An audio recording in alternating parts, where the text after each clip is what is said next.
Olá, turma. Vamos para mais uma semana de aula da nossa disciplina de História. E hoje a gente vai começar com um novo assunto, que é as descobertas científicas e a expansão marítima e comercial europeia. Eu vou chamar a atenção para vocês que aqui a gente vai falar algumas coisas que a gente já viu em uma aula, mas a gente vai dar foco, vai observar mais. O objetivo central é falar um pouco sobre essa tecnologia, essa ciência, como é que ela vai desenvolver e qual vai ser os utensílios que vai ser criado para essa expansão marítima europeia, ok? Empreendimentos marítimo e comercial ocorriam no século XV e XVIII.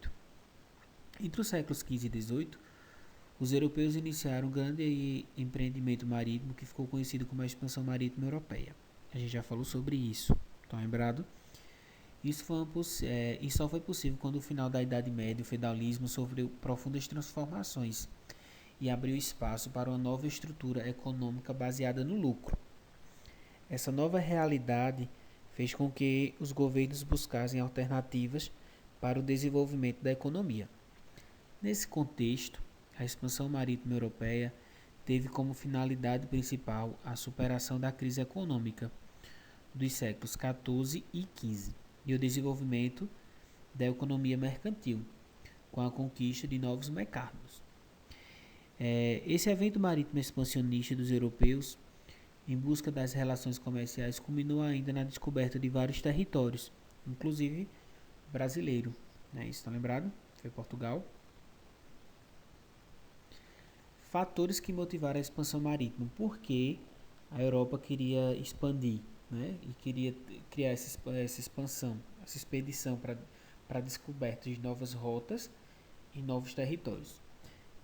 Diversos fatores contribuíram para a expansão marítima europeia, entre eles o monopólio árabe-italiano no Mediterrâneo, que impulsionou a busca de novas rotas marítimas, quer dizer, os árabes bloquearam o mar Mediterrâneo, então a Europa deixou de fazer essa conexão, principalmente com as ilhas, onde compravam muitas especiarias, trocavam essas mercadorias. Segundo, a exploração de metais preciosos para a cunhagem de moedas, quer dizer, essa busca pelos metais preciosos, ouro principalmente, né? Investimento financeiro das monarquias nacionais aos projetos náuticos, centralização política dos reinos absolutistas, então os reis queriam fortalecer cada vez mais seus impérios, né? Aliança política entre os reis e a burguesia mercantil interessada na lucratividade da expansão ultramarina. Os burgueses eram os comerciantes que estavam surgindo da época, não é isso? E divulgação da fé cristã para os novos povos e outros territórios. Quer dizer, a Igreja Católica também financiou essa expansão marítima. E aperfeiçoamento das técnicas navais, que é isso que a gente vai focar bastante nessa aula. Outro fator importante que corroborou ainda mais para a expansão marítima europeia foi o renascimento urbano e comercial. Quer dizer, a gente estava saindo da Idade Média e as cidades estavam ressurgindo. Então, essa busca pelo comércio maior impulsionou, né? Esse novo contexto cultural trouxe um outro olhar para as questões humanas, espirituais e naturais. Anteriormente, as teorias teocêntricas da Igreja Católica, quer dizer, colocavam a questão religiosa central, Deus no centro de tudo, né?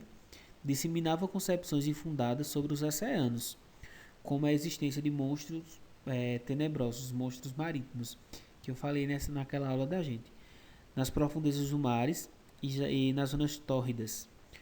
O espírito aventureiro e de conquista adotado pelos navegadores europeus os fizeram superar toda e qualquer ideia arcaica, antiga, né, acerca das navegações. Outra atividade importante foi o desenvolvimento da arte da ciência náutica, como o uso de bússola, astrolábio, o quadrante, as caravelas e as cartas de marear e a vela triangular. Isso aqui a gente vai falar sobre alguns, tá certo? Sobre esse avanço aí tecnológico para essa época, né? O pioneirismo de Portugal, a gente já falou disso também, né? Mas vamos reforçar.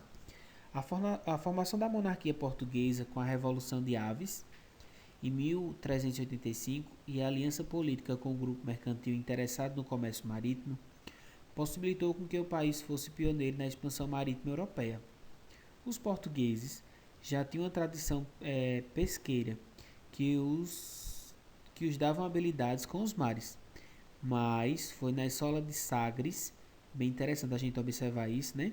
Que inicia muitos projetos náuticos e alavancaram o empreendimento comercial das navegações.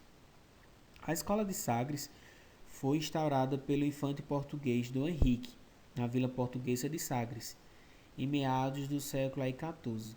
Muitos navegadores interessados na arte náutica aprenderam o manuseio de ferramentas importantes para a navegação. A gente vai dar um foco aqui a essa escola, tá certo?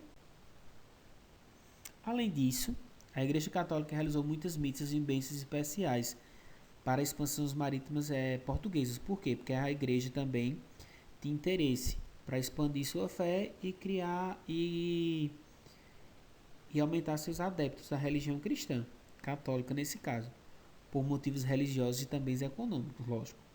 A razão disso é que com o comércio marítimo os dízimos aumentariam e a receita do clero, quer dizer, entraria mais dinheiro para a igreja. Os navegadores portugueses tomaram a região de Ceuta, no norte da África, em 1415. Local inicia o domínio expansionista marítimo português, quer dizer, aí Portugal sai na frente.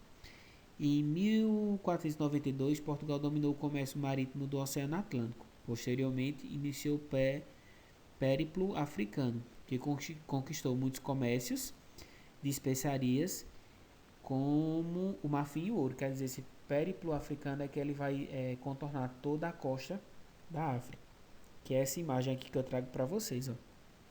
E a gente observar, é porque os números vão estar bem pequenininhos, mas é esse vermelho aqui, ó. Tá observando? Tem o vermelho, 1415 lá em cima, que é quando os portugueses vão conquistando, e aos poucos eles vão pegando toda a costa da África. Estão observando? Essas outras cores já são de outras expedições. A gente está falando da primeira.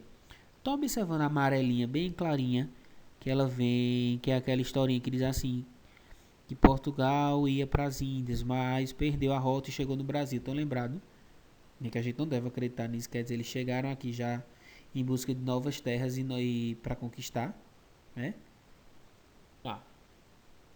Pioneirismo aí, por quê, né? A precoce centralização política, quer dizer, Portugal sai na frente nessa organização, né? Domínio das técnicas de navegação e escola de Sagres, isso é um ponto muito importante. Participação das rotas de comércio que ligavam o Mediterrâneo ao norte da Europa. Capital, que é o dinheiro, né? E a posição geográfica favorável. Quer dizer, bem interessante. E a gente vai focar um pouco na que foi a escola de Sagres. Centro de Estudo Náutico, fundado pelo infante Dom Henrique, o qual manteve até a sua morte em 1460 o monopólio régio do ultramar, o príncipe perfeito. Dom João II, que reinou de 1481 a 1495, continuou o aperfeiçoamento dos estudos náuticos, com auxílio de sua provável junta de cartógrafos, que teria elaborado em detalhes o plano de pesquisa do caminho marítimo para as Índias. Então aí eu vou trazer aí 3 utensílios que vão auxiliar nessas navegações. A bússola, provavelmente todo mundo já viu uma bússola, conhece, né? O astrolábio já é mais difícil, né? E o quadrante. E o que seriam isso? Eu trago aí um mapa, né? Uma carta cartográfica de navegação. Se vocês observarem aí lá embaixo, a gente vê um monstro marítimo. Tá vendo? Do mar. Quer dizer, esses monstros fazia parte do imaginário da época. Então muita gente com certeza tinha medo de navegar. Então poucos queriam fazer isso, né? E poucos tiveram coragem também. Começou a desenvolver a cartografia e o mapeamento das costas marítimas e dos continentes.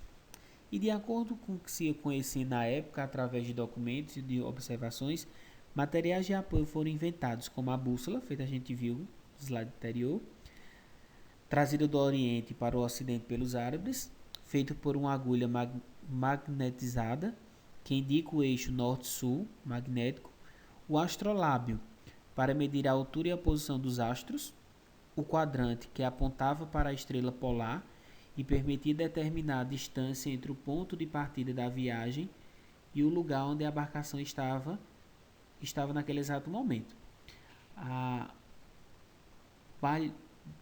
palestilha, que se pensa ter sido inventada pelos portugueses e que era numa vara de madeira que tinha a função de medir a altura, que uniu o Oriente aos astros, permitindo determinar os azúmites. Quer dizer, assim, as navegações só foi possível com essas invenções, né? Com esse avanço tecnológico para a época, né? Então, através da tecnologia desenvolvida para as navegações, tudo aquilo era apenas visível a olho nu no céu.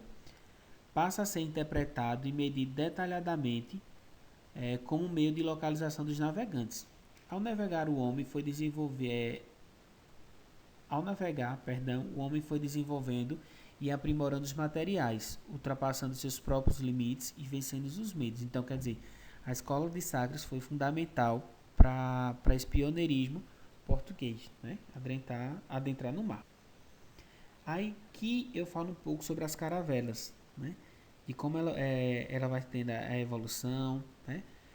Eram mais rápidas no caso, né? Elas vão construindo cada vez mais rápidas e mais fácil de montar e atingir em média 25 metros, né? E que a sua capacidade de carga poderia atingir 50 toneladas e eram compostas por único, dois covéis únicos. Então imagina um navio naquela época conseguir navegar com 50 toneladas. Então era muita coisa, né? Era muito avanço.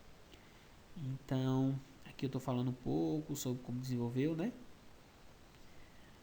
Esses aí de baixo.